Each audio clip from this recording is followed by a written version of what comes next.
On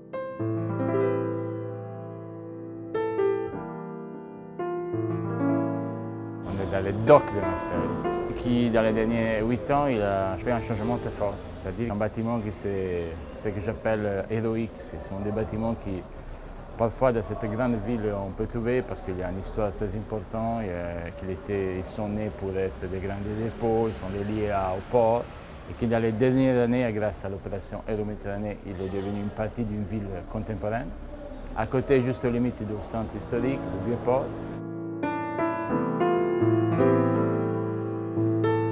Les projets, il était basé sur un grand défi et aussi un grand courage de ce moment-là, c'est-à-dire comprendre comment un lieu comme ça puisse retourner à être un lieu de rencontre, un lieu de destination, faire devenir le docks un lieu poreux, un lieu perméable, un lieu dans lequel maintenant on puisse vraiment faire voir la vie qui sont à deux côtés, à vue des docks et que de Lazaret.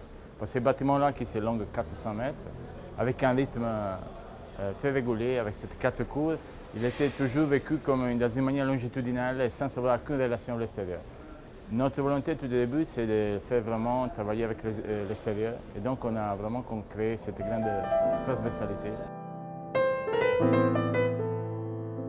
L'idée, c'est de faire devenir un dispositif qui met ensemble la réalité qui est autour, faire de manière que cet axe longitudinal puisse être cassé parce que la modalité avec laquelle il pourrait être vécu, c'est d'être très transversal. C'est-à-dire que d'un côté, il doit être transversal au niveau de la précision, donc il est devenu très transparent avec cette vitrine sans menuiserie, avec des nouveaux ouvertures vers le quai de Lazaret, et avec laquelle nous avons cherché vraiment de donner ce type de relation. En plus, on a créé une séquence dans les 4 cours. On a cherché de découvrir un âme possible des docks.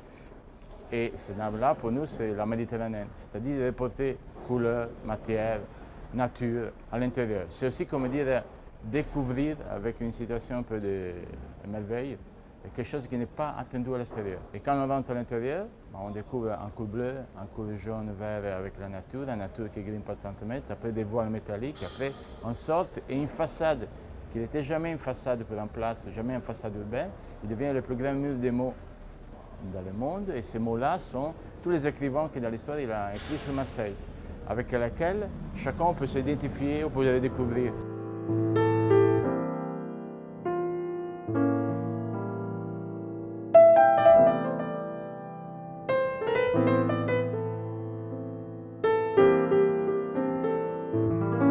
On est retourné à travailler sur la matière. Moi, je dis toujours c'est important de donner droit à la matière, c'est-à-dire c'est important de comprendre que la matière, c'est quelque chose qui nous appartient. Et donc, on a travaillé comme dans ce cours-là, aussi avec une modalité d'invention.